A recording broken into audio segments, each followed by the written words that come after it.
night or broad daylight, she's bringing the truth into the fight. Shining a light where the shadows creep, for the lost, the stolen, the ones who will weep.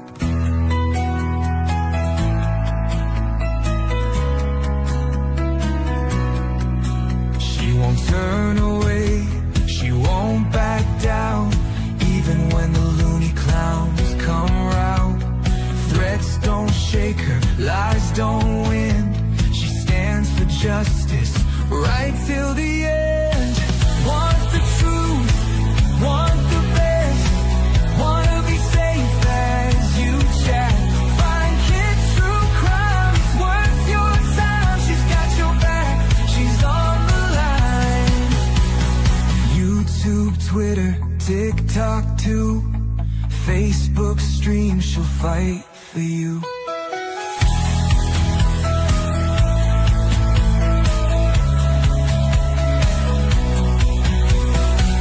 Chase fame, some chase views, but she fights for those with nothing to lose. For the kids who vanish without a trace, she won't stop till she cracks the case.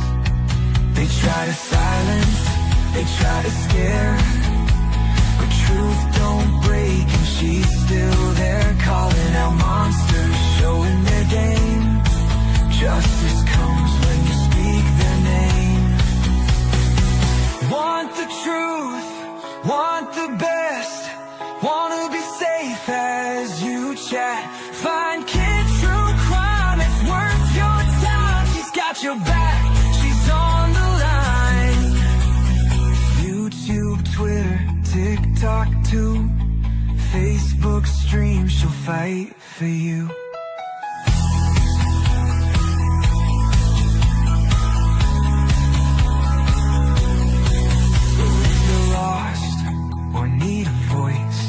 Kids stand strong, she makes the choice. For victims gone, for those in need, she's fighting hard, she won't concede. Want the truth, want the best, wanna be safe as you chat. Find Kid True Crime, it's worth your time. She's got your back, she's on the line.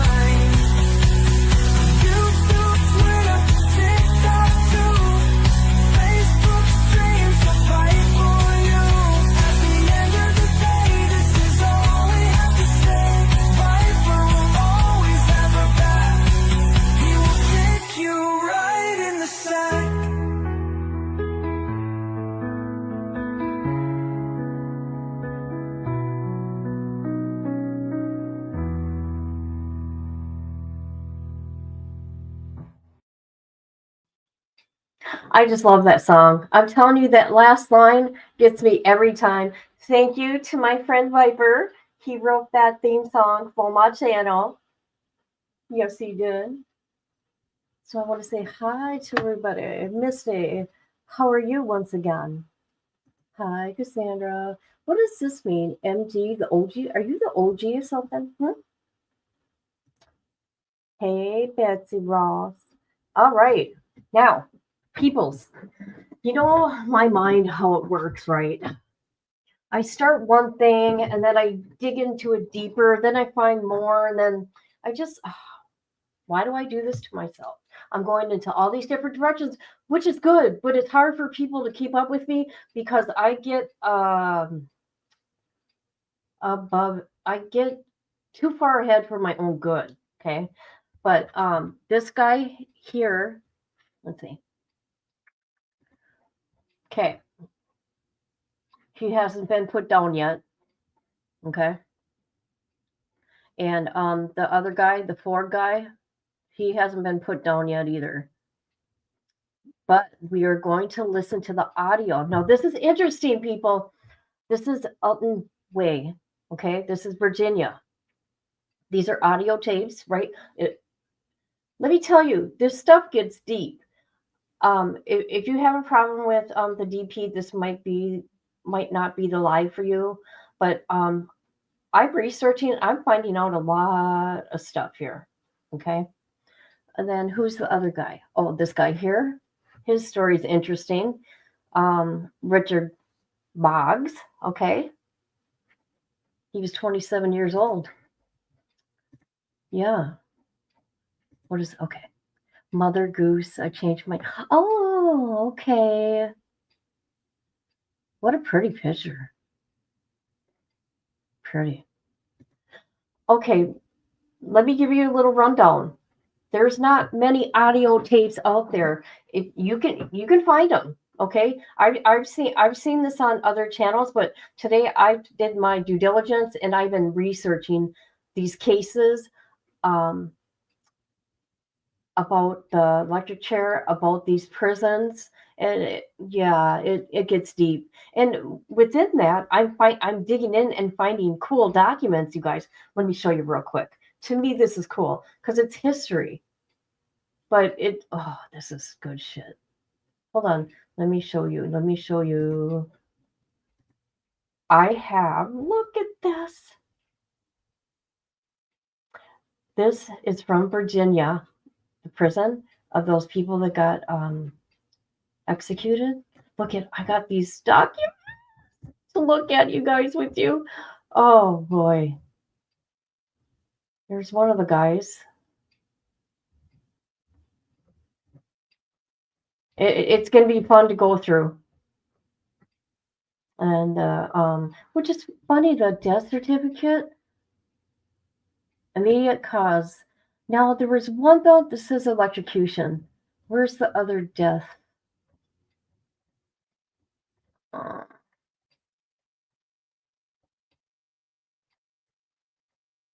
I'm sorry, I should have been more organized. One of it said, oh, interesting. Okay, let me tell you guys.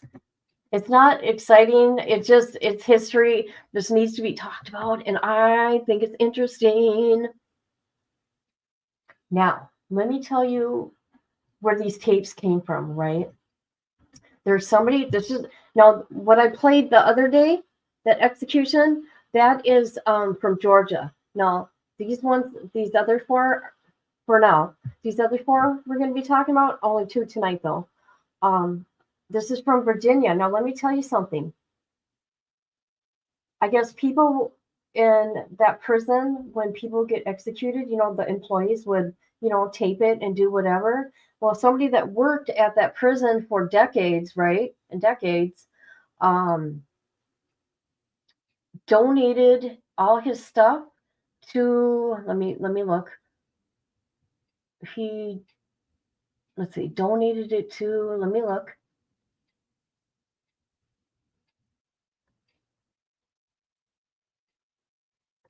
Was he 82 years old?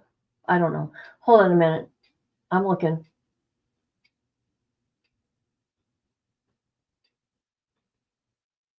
Okay, so he privately donated all this material that we're going to be looking at to the Library of Virginia, right? And once somebody bought the exclusive rights to the tapes, right? The rest of his story went to the grave because you know what the prison did? They went and got everything. The prison came and got everything. What's going on? What are they hiding? They won't even answer any questions. What's up with that? Don't you think that's strange? Oh, thank you. Thank you very much. I love it. I love it. Okay. So we're going to listen to Jenny. Where have you been, girl? We've been talking about you in this chat. All right. Oh, no, let's do this first. Well, no, we'll get his face on the screen. Hold on a minute. Dun, dun, dun, dun. And I promise I did not mess up. I did not mess up, okay? Tonight on my audio. Let me put my headphones on real quick. I'm going to tell you, we're going to run through what, oh yeah, I got to show you guys this picture. I want to show you what Alton done. We're going to read that. This is the actual picture of the electric chair in Virginia at that time. Because one's in 1989 and the other is 1990 audio. You've got to really listen to these people. They make there's a lot of mistakes made. Okay.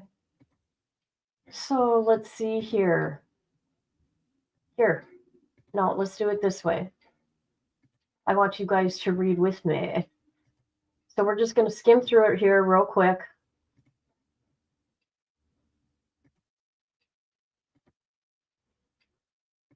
And I'll look at chat as much as I can, but when I'm reading, I will not. Okay, I'll read just before. I'm old, almost 70. You are not old. Stop it. Stop it, Jenny. All right, so this was his last appeal in August 30th, 1989. Okay. I like how they just sum this up, so we're just going to do the sums and up. Okay. Virginia death row inmate moves for stay of execution pending his appeal of denial by the district court of his motion under the federal rule, blah, blah, blah, blah. The relief from judgment previously entered in this case denying his petition for habeas corpus. He was granted a certificate of probable cause to appeal. Due to the extent nature of this matter, we began to immediate consideration of Waye's contentions. Upon receipt of the papers simultaneously filed with this court, with the district court beginning July 18th, 1989, we have carefully considered the issue presented. Okay, what did he do? There was an overwhelming evidence at his trial. October 14th, 1977, he drove to the residence of a 61-year-old widow in Lunenburg County, Virginia, and requested permission to use her telephone. After gaining entry into the home, he forced the victim upstairs where he arred her, of course, sick, and beat her, and then he retrieved a knife from the kitchen downstairs and returned upstairs and jabbed her 42 times. After placing her body in the bathtub and pouring Clorox bleach on her, he ransacked the home, took the telephone off the hook, switched on the television, wiped the knife clean. See, he knew what he was doing. Turned himself into authorities and led them to the victim. What? See, I'm just reading this stuff for the first time. Oh my God. What? This don't make any sense. Why did he clean off the knife? But okay, so whatever. Dude went and turned himself in. The police found the victim beaten beyond recognition with bite marks on her body. He provided authorities both written and oral statements detailing his involvement in the unaliving and was convicted in 1978 of capital murder. And a separate sentencing hearing, the jury sentenced him to death. Okay, is that it? Oh my God, awful.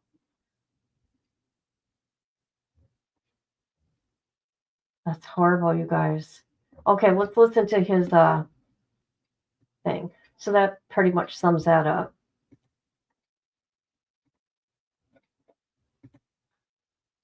Yeah, they're crazy. I mean, jeez. All right. Now, I did listen to these two, right? Pay attention to how these people talk, and you tell me if they sound like they're organized. And mind you, these people, as we now know, are people off the street that do these type of things. I think that's the problem. Because in these documents that we're going to go through,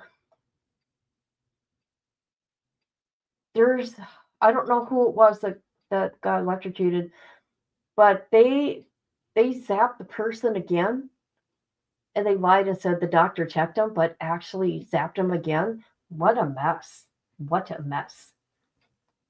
Oh, yeah, he's been gone for a long time. Since 1989. All right, here we go.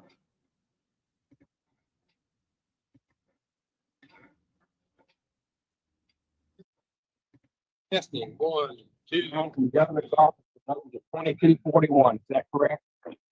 Okay.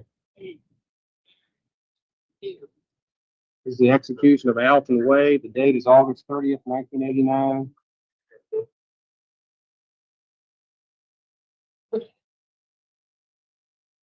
$22.53 test of chair completed. 10.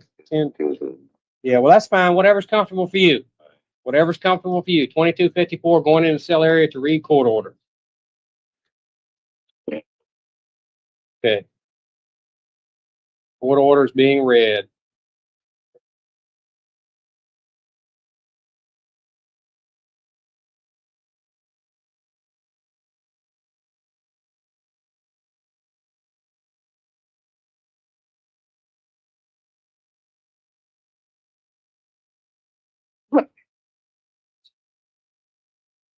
Yeah, I can, believe it or not, I can hear I can hear what sounds like Mr. Muncie's voice in the background. All right. 56 court order has been completed. Okay. 1056, completed reading of the court order. And locking the cell. 1057, unlocking cell. Are you picking this up?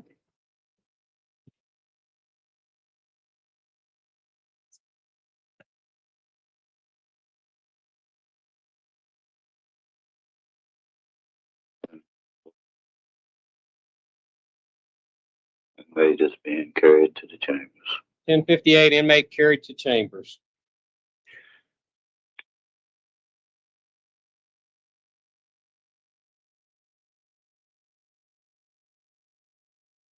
Not bothering you. I'm repeating what you're saying so we get a clear shot of it. That's correct. Okay.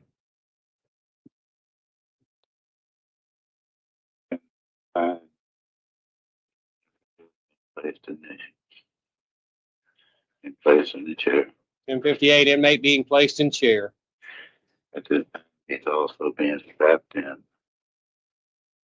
All the straps are being placed on him at the same time. And 1058, inmate being placed in chair and straps applied.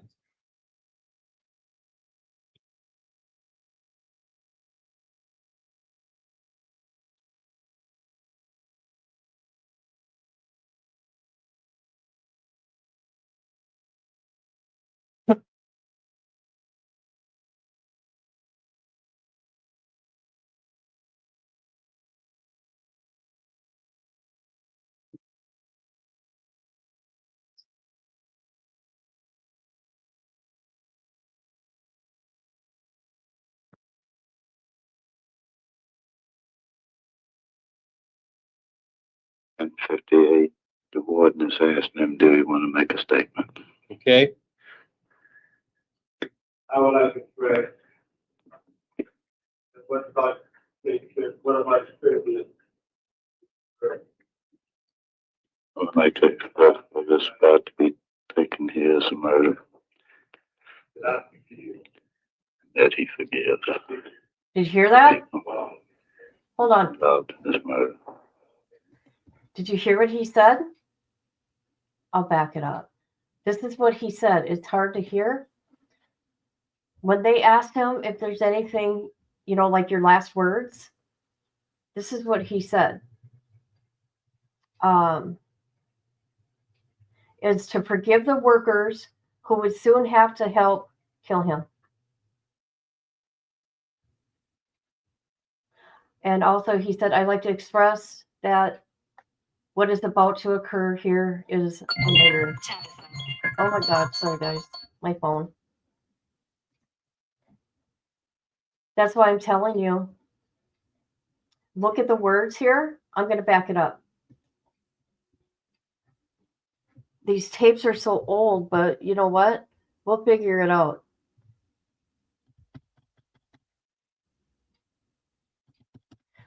So pretty much what he was saying that they're murdering him. He forgives them. He forgives them, pretty much.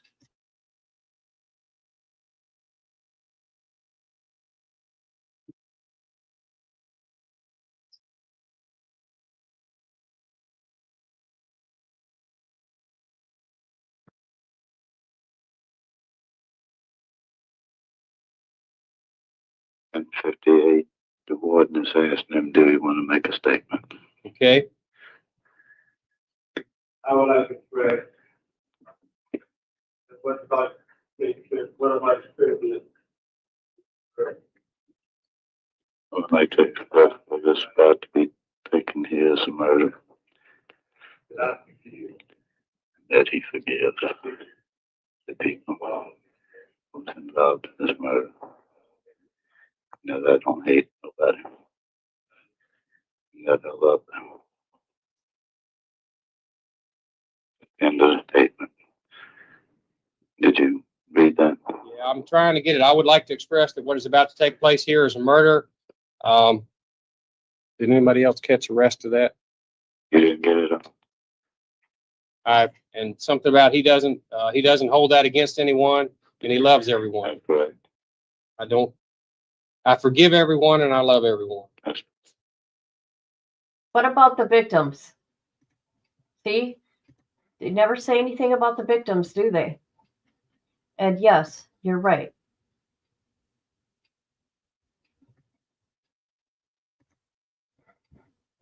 Okay, let's continue. I'm sorry.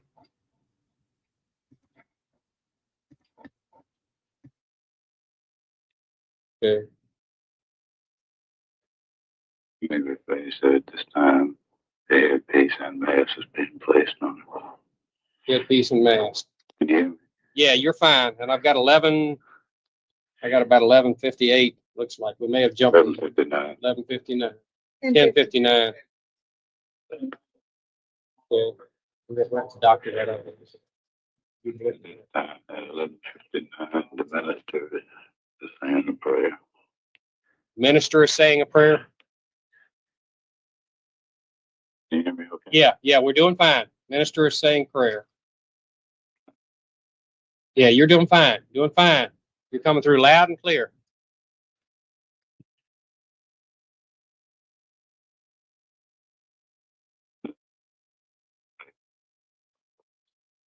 Over here, just arms and his feet.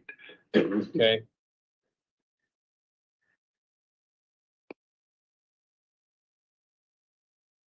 Forehead, wiping sweat off forehead, arms, and feet. Correct. Okay.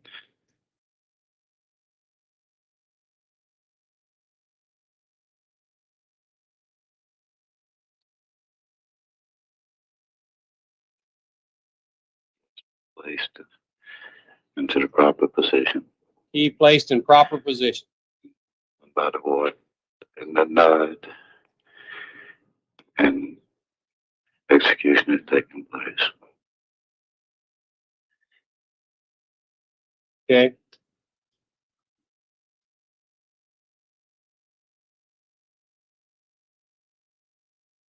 Eleven.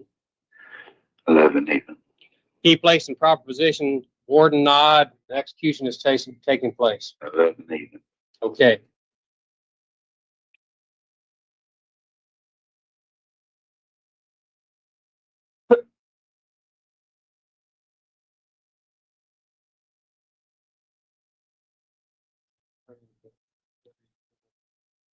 And gives these folks this info. Get Mecklenburg on the phone and give them the info. Second Joe, 1101. 1101, what was that? Second Joe. Second. 1101. Second Joel. Okay.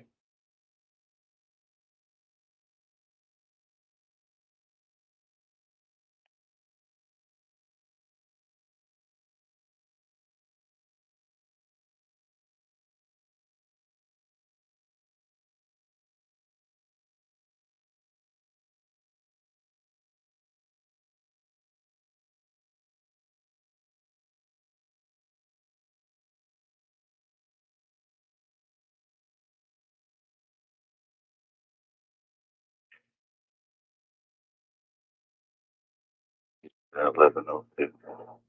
1102 completed.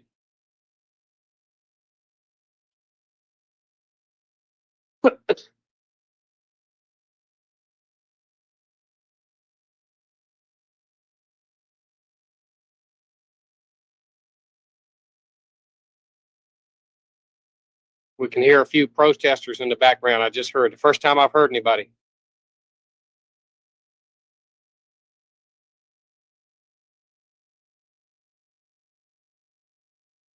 Okay. Debbie Groom says she's heard them on and off for about 15 minutes, but that's just for your information.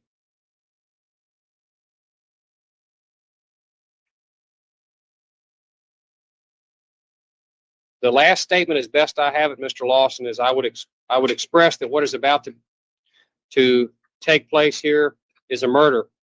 I forgive everyone involved and I love everyone involved. That's the best that I can relate to what you told me of what he said. Yes. That sound about right?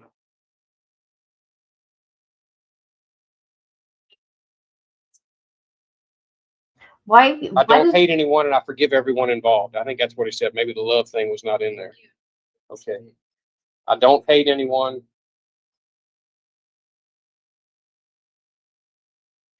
Anyone. I forgive.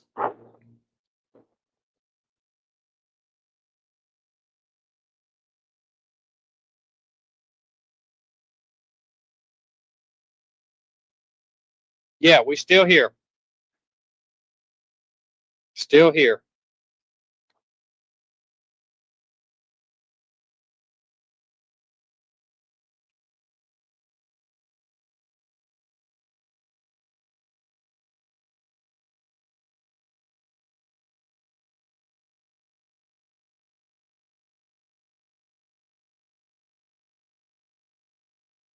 Still here.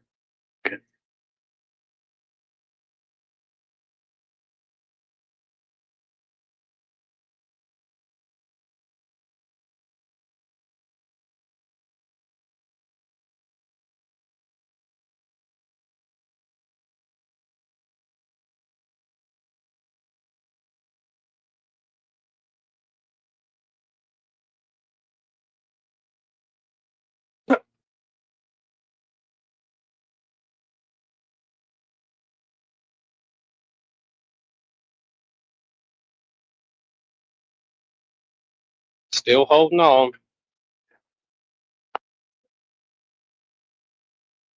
wow? Quite the conversation, right? What they're doing, this ain't for the public. I guess just at this prison when they would do this stuff, No four. They would- Pulled back for the examination. Nope. Okay. 1104, shirt pulled back for examination by a doctor.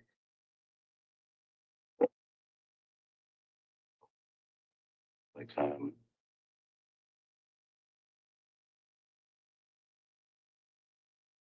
$705, he has been pronounced dead. Okay. 1105, doctor examined and pronounced dead. okay, that there is incorrect. Okay. And we will get to that. Okay.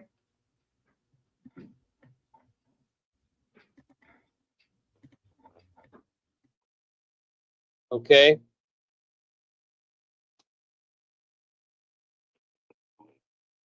Witnesses, 1105. Okay. Do you need anything else? I don't know of anything else. I'm gonna get ready to go do my thing. That's it. You great. Thanks. I turn this on. Okay. Sit down.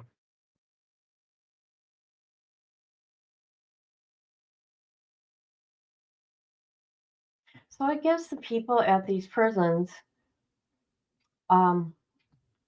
would take pictures and they would oh, let me show you this here. Okay, see this picture I'm showing of him, right? And do you see that clock right there? I'm going to show you a picture of all four of these men, right? And look at, hold on a minute. Hold up, people.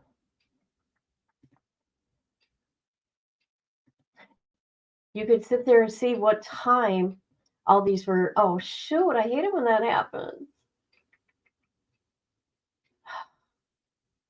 Hold on a minute, please. Okay, this is going to go.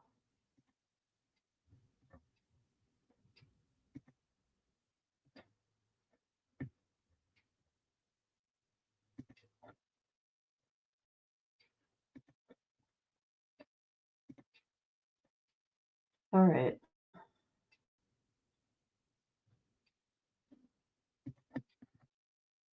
Okay, see these four men, these are the four men that their audio tapes are out there.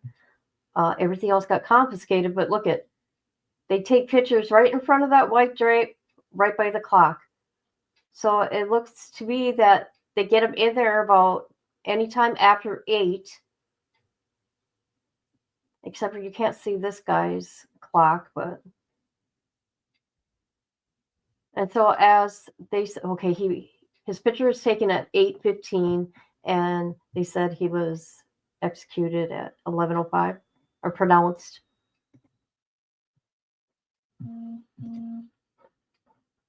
Okay. Hold on a minute, please. I don't know. I guess they have him stand in that area and say cheese. I don't know.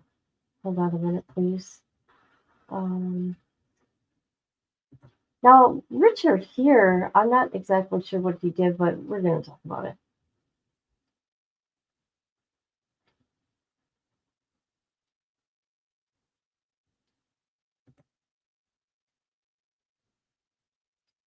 Okay, give me a minute, please.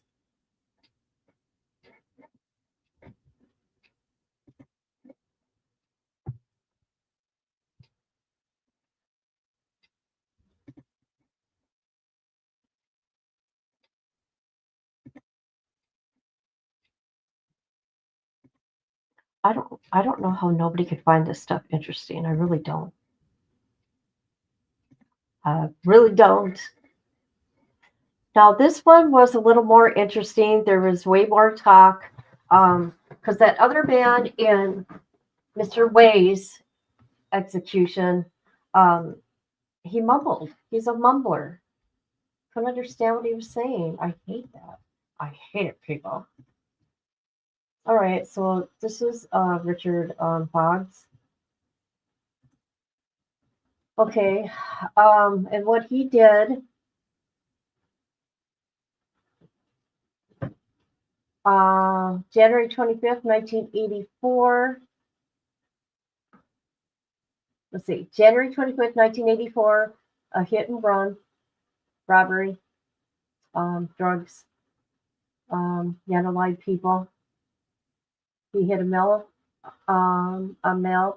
pedestrian and an 87-year-old neighbor.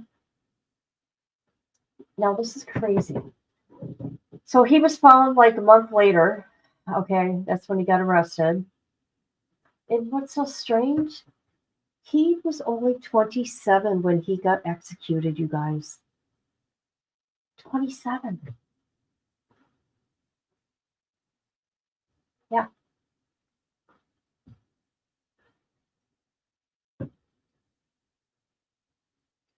So he murdered his 87-year-old neighbor. after having struck and killed a pedestrian during a hit-or-run accident.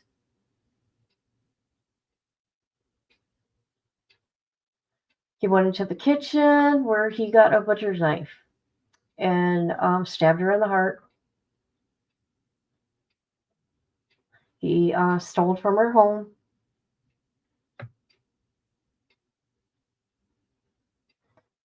Can you imagine that? Here, let me bring up his clemency here. Hold on a minute. Let's looky.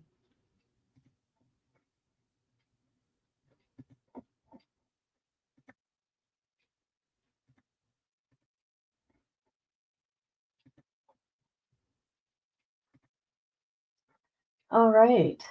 Let's see.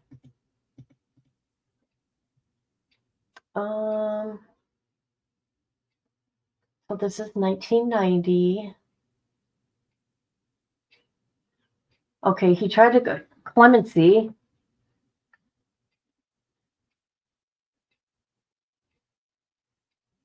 Why are they trying to do that? Let's see. So they were trying to get life imprisonment. But what are the reasons here?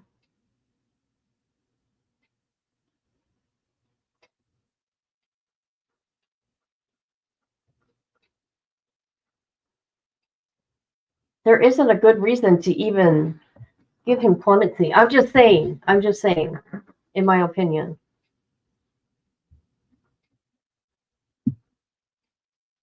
Okay, these are the positives that they're saying, okay?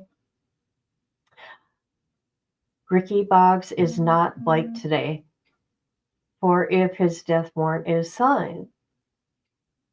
Well, of course not. So he overcame drug addiction.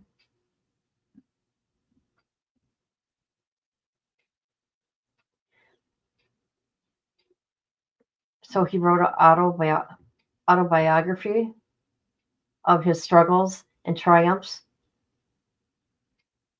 He had a good prison record.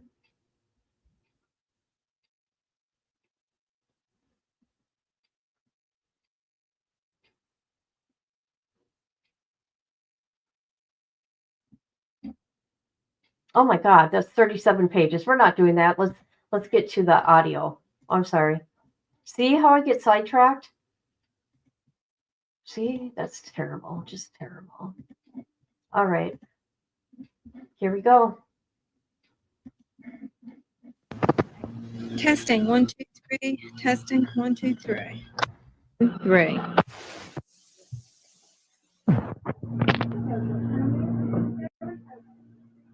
I'll keep it. Okay.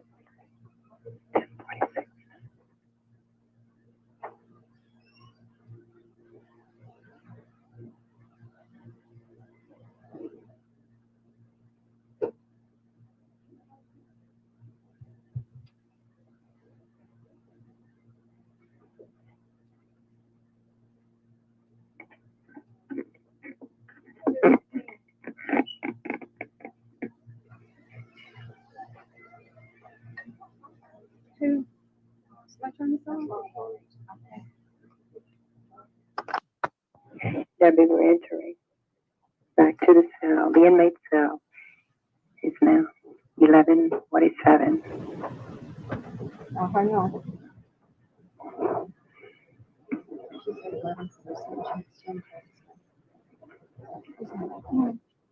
10:47.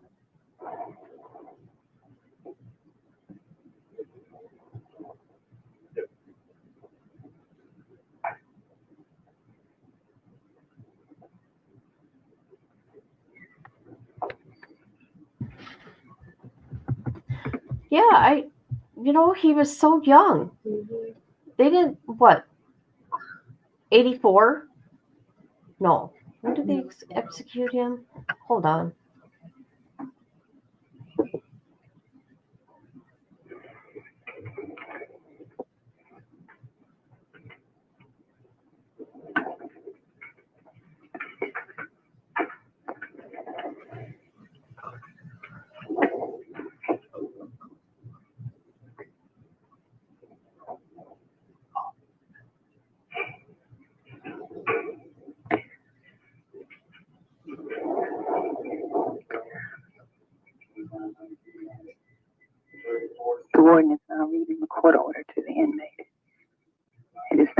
11:48.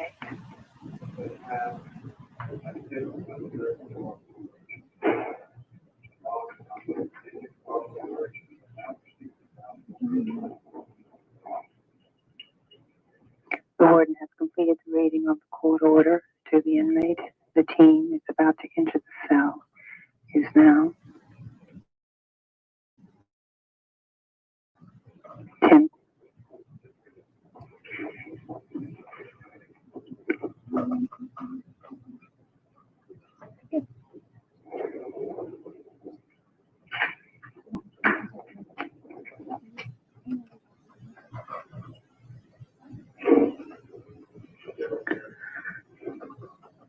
The inmate is now stepping out of his cell. The team is carrying the inmate into the chamber.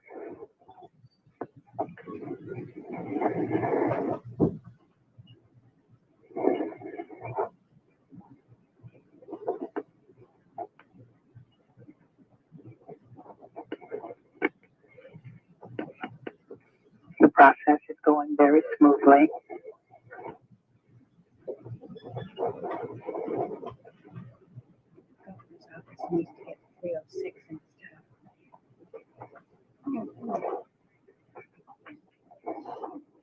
Mr. Rangi? Yes, can you hear me? Yes, We are now in the chamber. Mr. Rangi, Yes. we need to get 306 clear. The governor's office is calling. Debbie, they're strapping him in the chair. Hold on a minute. The governor's office is calling. They need to get this line clear. Debbie? Yes. Debbie? This is Joy. Joy? The governor's office is calling. What line? They need to get in on 306. 306? Which line is that? It's on Mr. Murray's line? Okay, he's talking. Is it this line? Not the line you're on, no. Well, Mr. Murray's talking to someone on the other line, so it can't be this line. No, it's the one, it's 306, which is in where the cells are. 306 is in where the cells are? Yes. Debbie, nobody's on that line. I said nobody's on it. Who are they calling, Chuck? 230? That's the line in the warden's office. Oh, Wayne Farmer's. Debbie? Somebody he's trying to talk to 306, but he says 230 is tying it up. Debbie, you're on 230. Who are the governors? Somebody's got. Oh, hold on. Hang that line. Hang. See? Listen to that mess. They don't like that these tapes got out. I mean, listen to the confusion. He's strapped in the chair, the governor, and they can't even figure out what line they're on. What a nightmare. Hang it up. Tell him we'll call him back. This is your 230. That's where we are. We are on 230. We're on. Debbie, is it clear? Let me call the switchboard and see what's going on. Oh, I did it. She said the call was trying to. Mr. Rangi? Yes. Okay. Is it clear? No. No, You're on 230, Mr. Rangi. We'll have to cut you off You- to get clear You need to cut me off this line? because you're on 230. We're talking to you 3230 line. Oh, she's going to check the switchboard. Debbie's going to check with the switchboard. Hold on a minute. Debbie, this is Edwards. Who are you talking to on the other line? Mr. Morris, Mhm. Chuck Allen answered the line and came in and said it was the governor's office trying to get through on 306. We're on 230 line up here at the present time. Therefore, this line is tied up. Well, the director is speaking with the governor's office now. Oh, he is. He is talking with Mr. Shropshire. Any message that needs to come to the director should go through Mr. Shropshire. Okay. Okay? Okay. Who's on the other end of that line? Do you know? No, sir, I do not. Okay. See, that's what we did, Ed. Hmm? This is Bob Herring. We didn't know who, we didn't know for sure whether you had contact down there with the governor's The office. director is in contact All right, with the governor's fine. office. Okay, fine. Okay.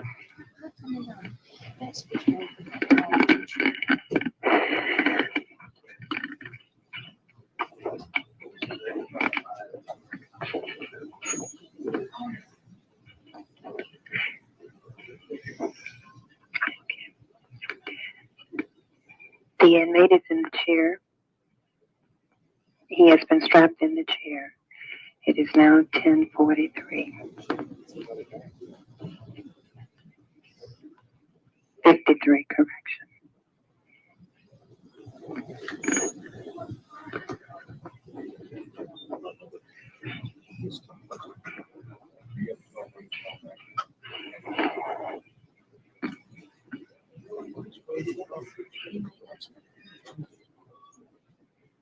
Mr. Ranjit, Yes, Captain Green just gave us the message that the governor's office called and said that the stay was denied. That was the message she brought up to us. all right, thank you.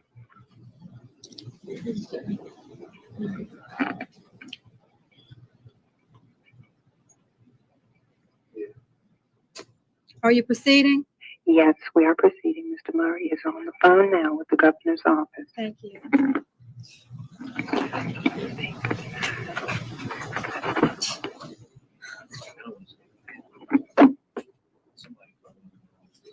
Well, Lieutenant Green knows that we have a private line that goes over there.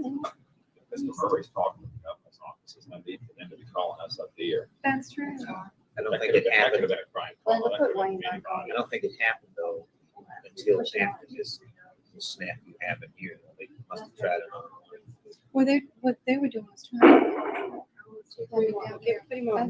We're going on. The call should have come through. No, it shouldn't.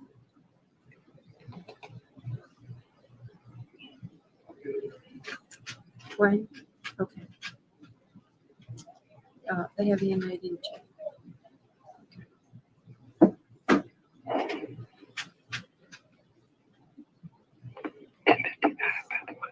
What time was he seated? 10:53. We do this for time. See. I think they were in the city. It's just, so they're already inside. I have no problem with them being there, Chuck. There's no problem with them being out there. There's no problem with them being. Yeah, they are.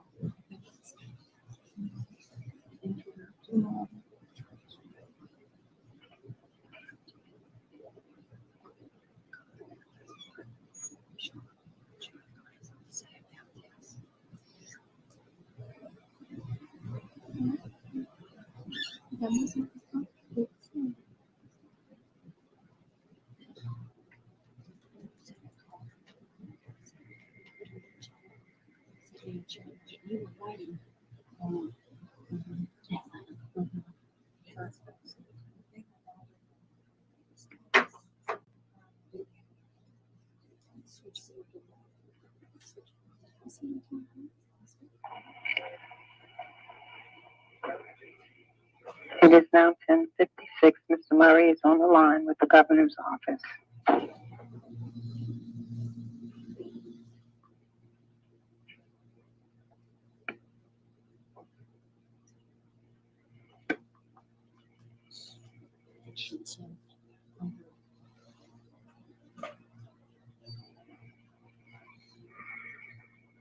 Should be 10:52.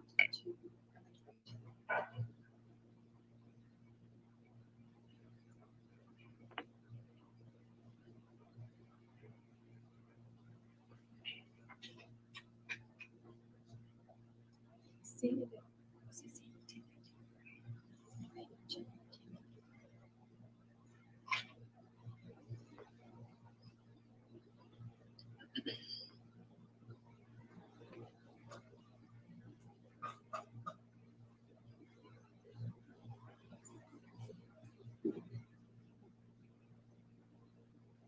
Is there any last one?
Debbie, you need to keep an accurate time of the delay.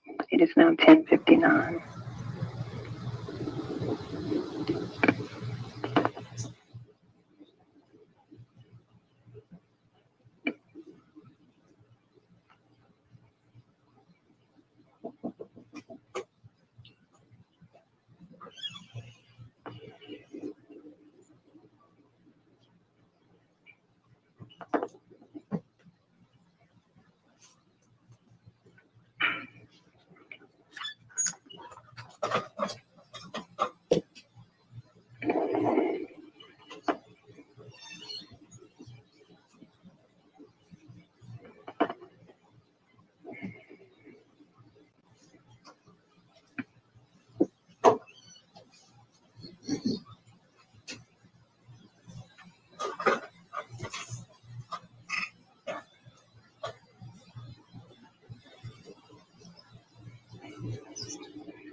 The process is proceeding. The process is proceeding at 11:01.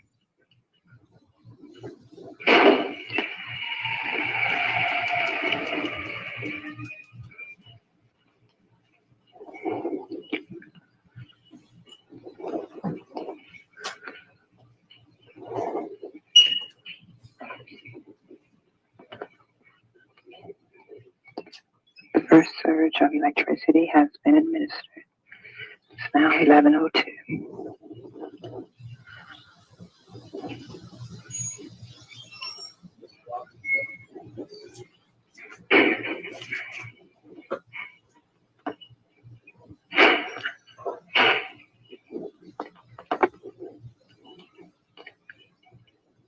The second surge of electricity has been administered.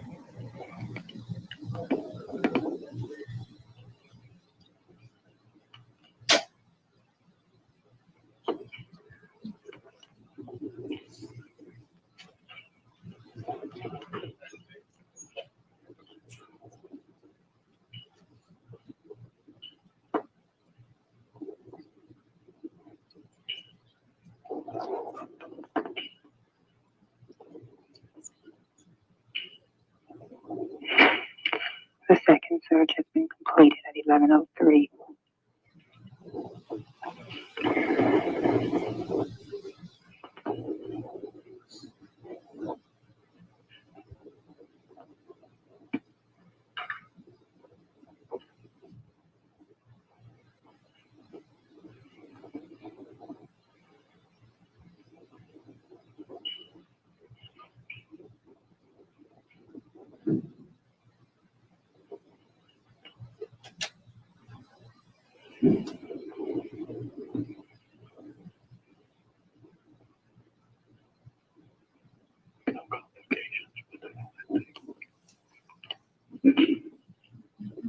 There have been no complications in the process.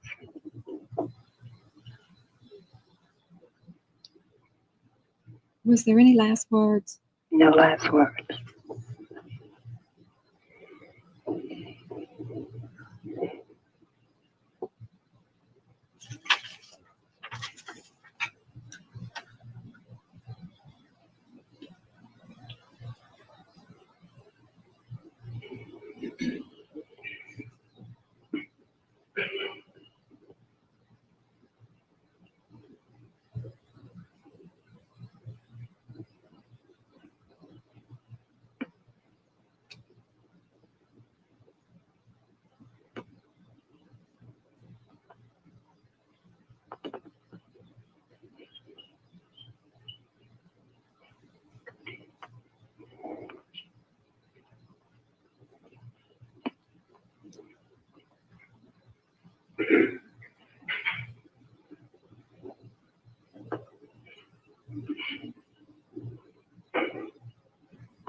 At 11:06, the team member is opening the inmate's shirt for inspection by the physician.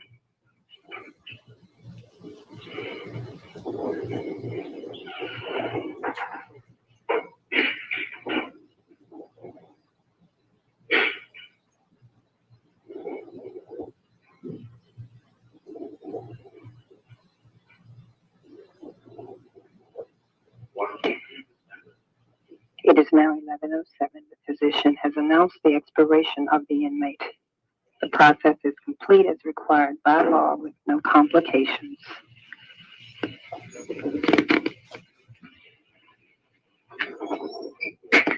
Debbie, did you get everything? Yes. Yes, we got it, Ms. Strange. Thank you. Thank you.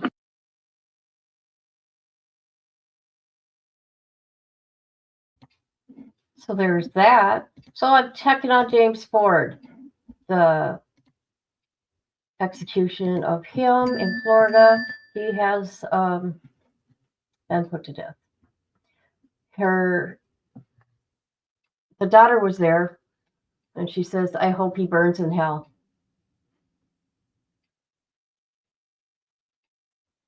So let's see. He was pronounced deceased at 6:19 p.m.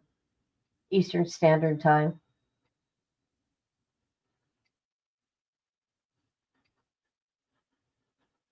Okay, they say 7 o'clock for Richard.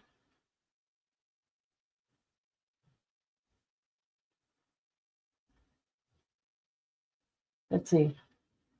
What was his last words? He says, hugs, prayers, love, God bless everybody.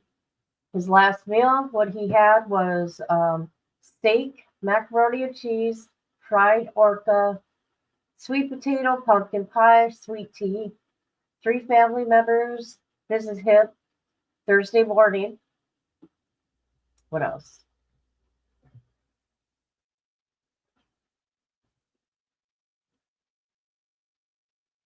Yeah. So he's gone. Let's see on the other guy. Hold on. Tabler. What's up with Tabler?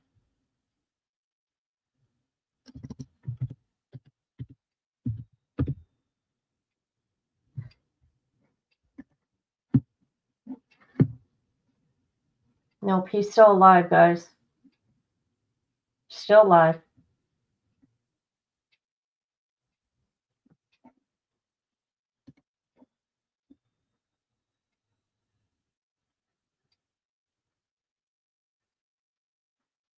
Ooh, what's going on here?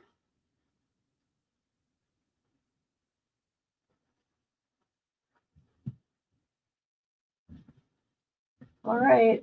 They haven't put him to death yet, so I'll keep looking. How are you, Miss Barbara? You out there starting trouble on the streets? Is that what you're doing, Aunt Lady? All right, let's just go through some of these documents here. All right.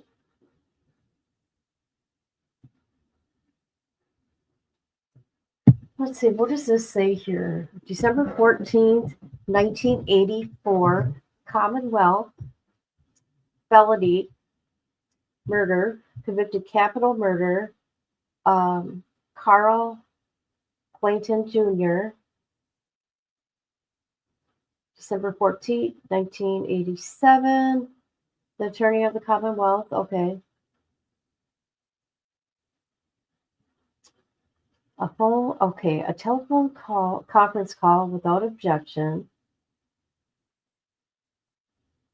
It appearing to the court that there are no legal matters pending concerning the defendant at this time. The execution date of August 5th, 1982 has passed without the execution of the sentence, and it is necessary to fix another day for the execution.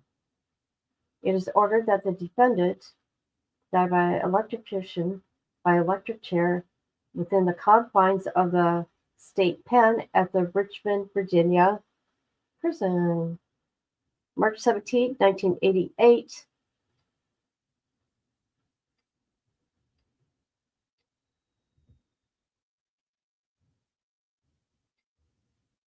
What's this? Okay, this is February 4th, 1988, about Earl.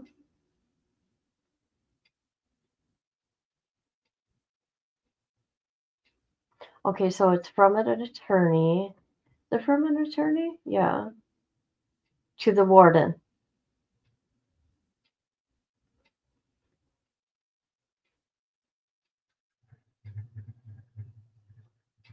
To the warden.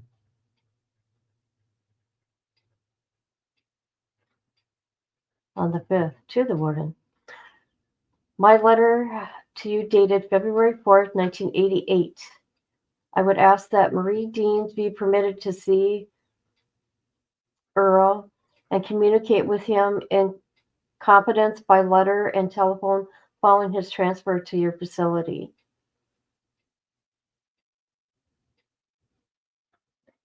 Let me look at my comments. Anybody commenting? Nope. Okay. I'll carry on. All right. Who wrote this? Office of the Attorney General. I received your letter on February 4th, 1988 today, and I am a little puzzled why you want to wait until Earl is transferred to penitentiary in Richmond, Virginia, prior to having any contact with him. It would appear to me that if you have been retained by Earl or had offered your services to him pro bono, that you would file any petitions on his behalf before his transfer to the penitentiary. Since Earl's execution date is almost 6 weeks away, you have ample time to file anything on his behalf long before that date. I'm sure that both the warden, Warden Thompson at the Muckleburg and Warden Muncie would honor any reasonable request you have to visit Earl. And that is from the Assistant Attorney General. There's that.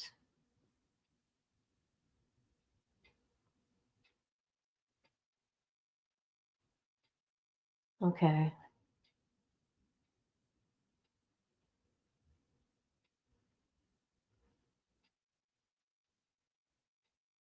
Okay, they're talking about the same thing.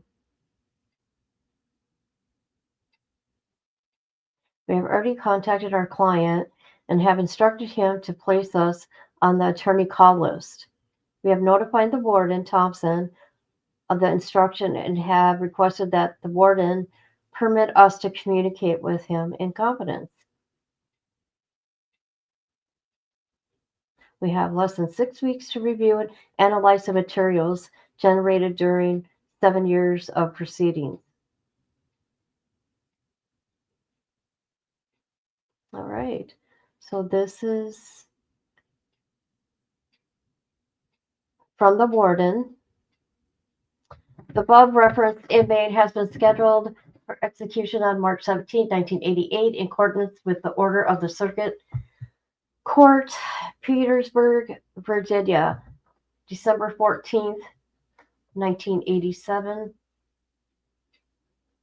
Normal procedure requires that we inform you that you need to transfer an inmate 15 days prior to his execution. However, as you are aware in this case, Earl was moved from this institution on February 10th, 1988.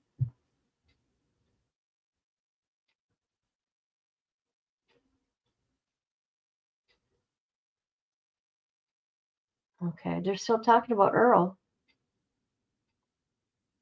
They're still talking about Earl.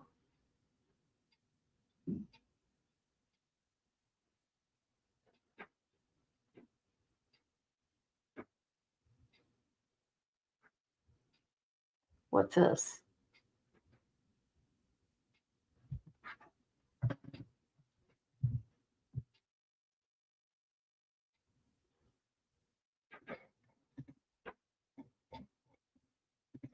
You were 12 in 1988. You graduated 1988.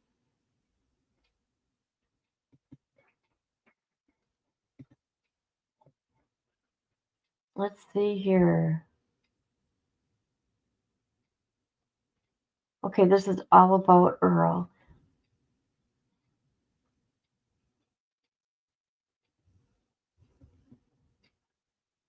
Who's this? Who's this from? Oh, it's to Earl.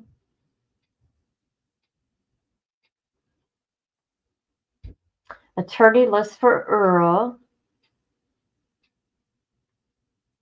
Oh my God, that's quite the list.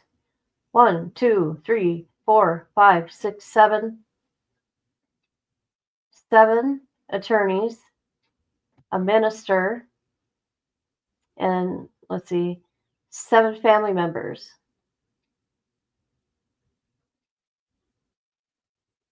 Who's Maria?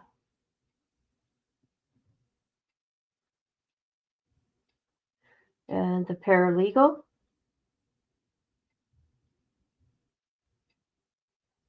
Oh, this person's got nice rating.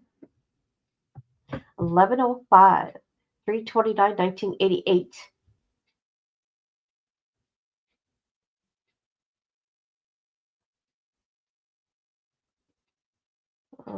Wants to know if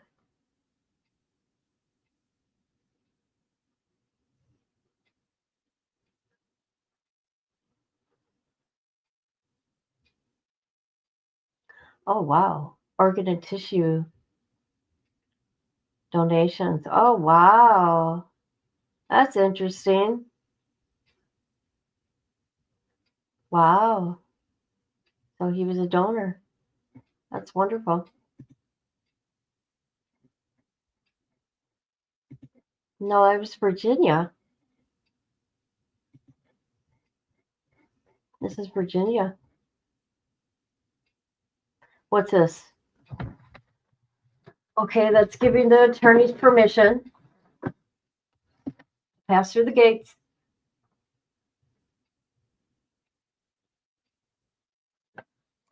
Okay, please be advised that communication trial run is set for 1 p.m. April 12, 1988. The phone system and radio communications for the death chamber to the governor's office will be tested. Okay, this is interesting now. The Internal Affairs Unit will provide 3 radios and 2 investigators. For this purpose, for the execution, the results of this test will be forwarded to your office. Oh, interesting.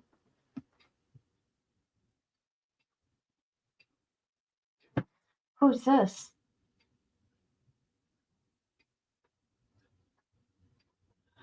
Richmond Police Department. Oh, gosh, I'm sorry, guys. Oh.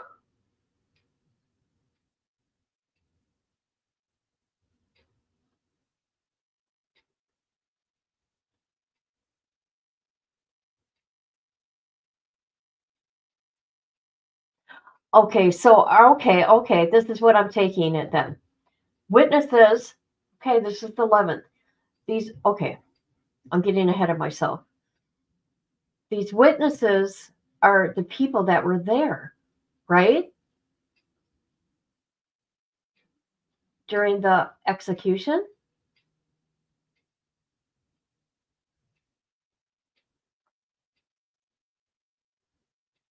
Okay, yeah, all right. So you got what?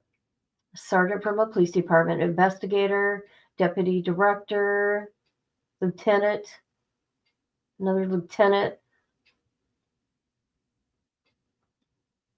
a lab tech person. Oh, they're talking about their occupations. Okay, I'm so confused.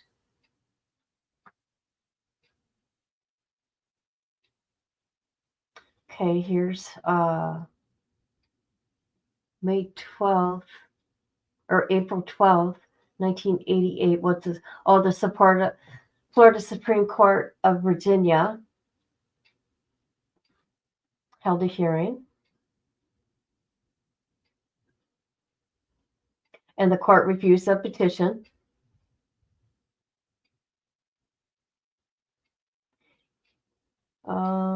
This is for temporary gate pass for visitation for him, his mother, and 2 of his sisters.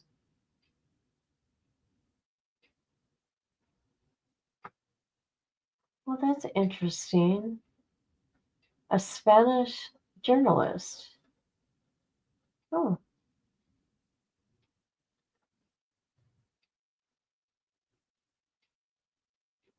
What is this? Supervisors paid overtime.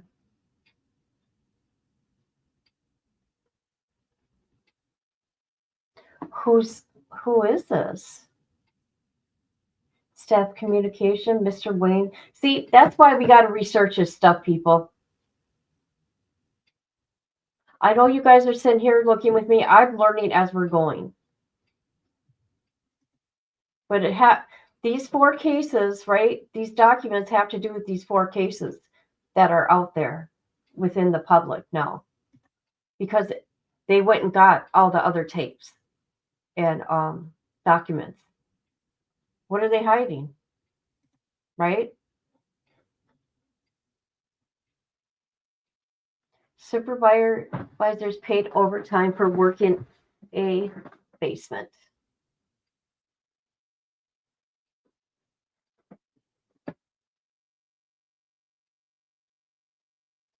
Where's the overtime?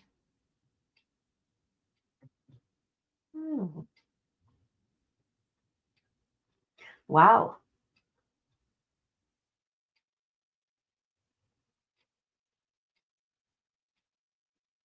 What's this? Initial inventory receipt for what? Oh my. It's the inmates. What did he have? Okay, let's look.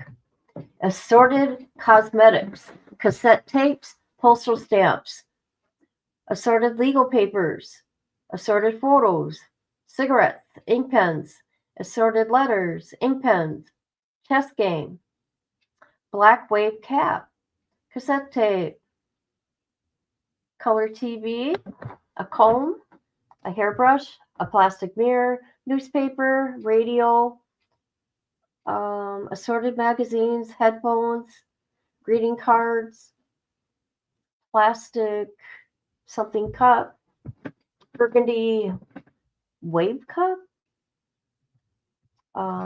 white sweatshirt, red football jersey, white socks, sweat socks, denim blue hat,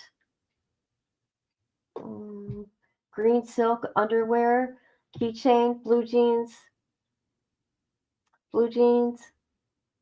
long johns, tops and bottoms, robe, colored tube socks. Let's see.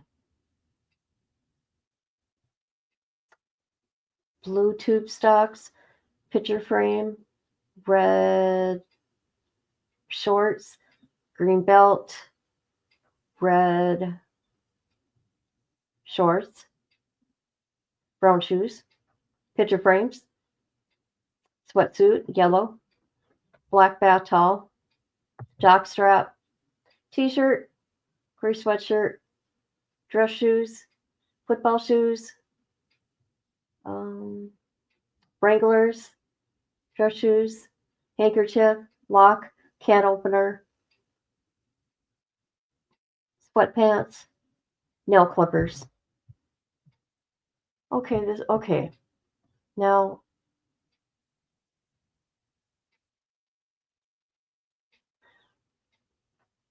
I think I read something, I'm not 100%, so maybe I shouldn't say that they were taking inmate stuff, maybe, and not giving it to the families, their property, allegedly. I don't know why, or the other inmates would take it, vice versa. It's probably the other inmates. I don't know.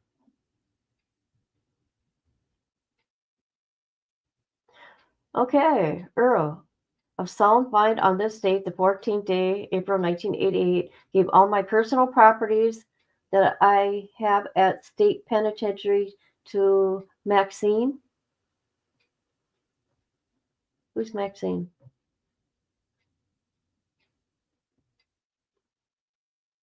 Western Union.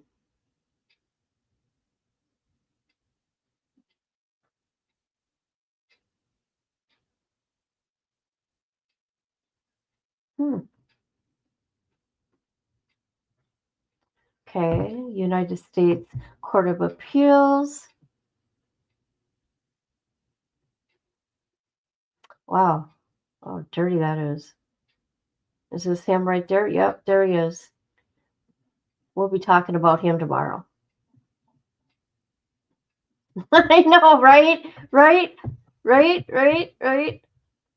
So this is Mr. Earl. See, I'll do it all different tomorrow. See, I just got excited because I was able to find these documents and talk about these four guys.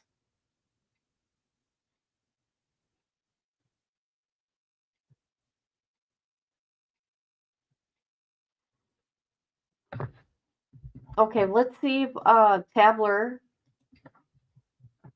is gone yet. Let's see.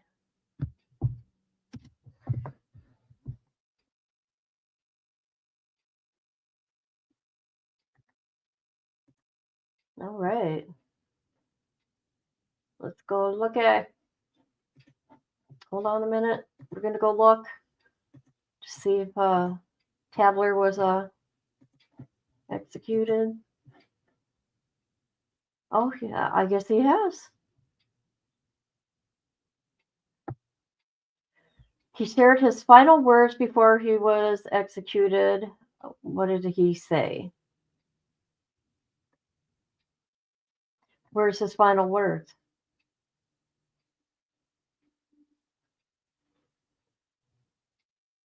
Oh, Jesus. Boy, he had a lot to say, people. Let's read it.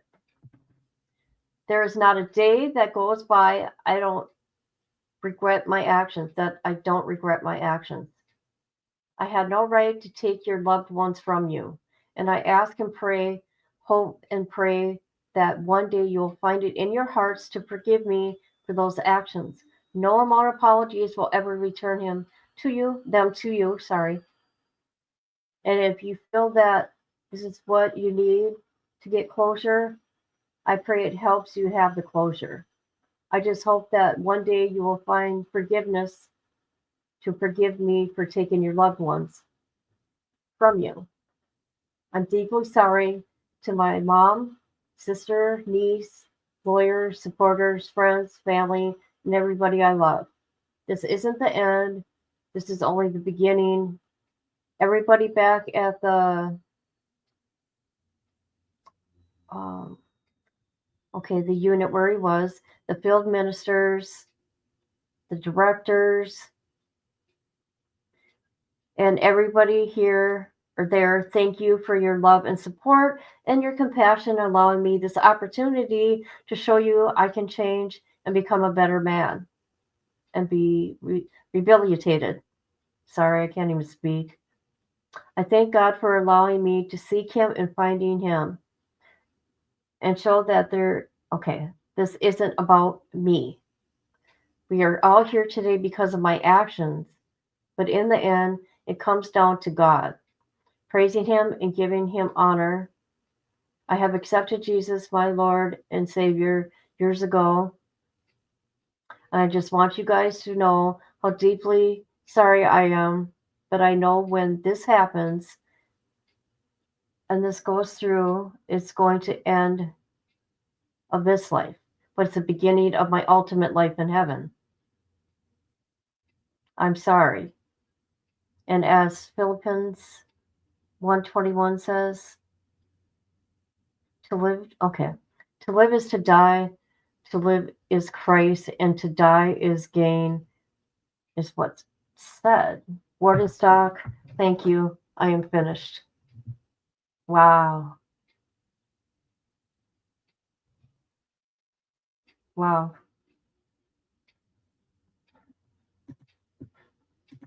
What do you guys think about that? No, no, no. You know what, Jenny?